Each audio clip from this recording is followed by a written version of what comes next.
back. Now, AIADMK leader EPS has moved the Supreme Court for a direction to the Election Commission to recognize him as the party's boss so his nominee can contest under the party's two-leaf symbol in the upcoming by-polls. Last year, the party's General Council expelled OPS, the party's coordinator, and amended bylaws to abolish the dual leadership model both leaders had worked out and reverted to a singular leadership, elevating EPS as the interim General Secretary.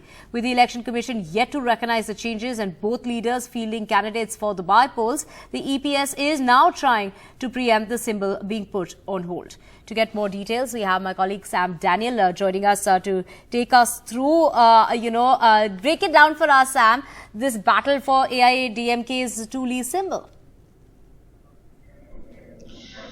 Divya, after Jayalalitha died, these two leaders, EPS and OPS, both former chief ministers, they worked out a dual leadership model according to which OPS was the party's boss and EPS became the number two in the party. And in the government, EPS was the chief minister and OPS was his deputy at that time.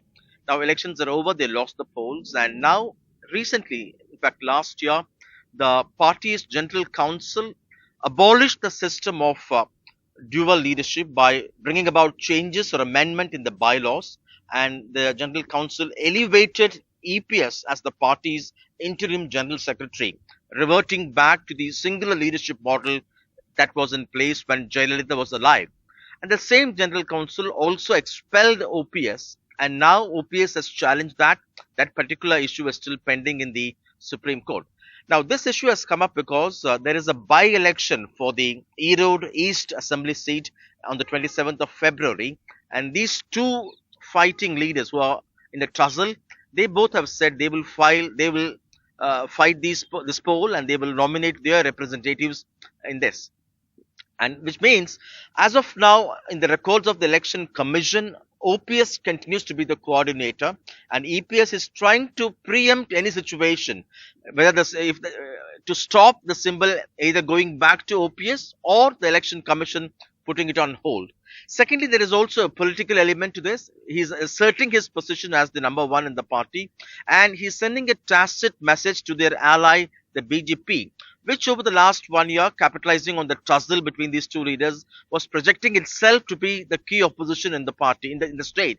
And when this by-poll was announced, BJP also tried to convey a message that it is likely to fight this particular by-poll. And OPS has got this seat back from an ally and is now fighting it directly as an AIADMK battle to make sure that the BJP, which is only a negligible player, small player in the state, will be put in place. So at the moment, the battle lines are drawn. The AIADMK is likely to announce its candidate today. And the other leader, OPS, also has said he will announce. Already the DMK has fielded senior leader EVKS Ilangovan to be their candidates. It was his son who died as an MLA recently that led to the by-poll to be called for by the Election Commission. Kamal Hassan is supporting this. So it's in this context, this particular fight by EPS moving the Supreme Court becomes important. The big question, will there be a clear-cut direction before the by-poll? Will EPS get a symbol or will this lead to a kind of freezing of the symbol and both these leaders having to fight this as independent candidates? That's a big question now.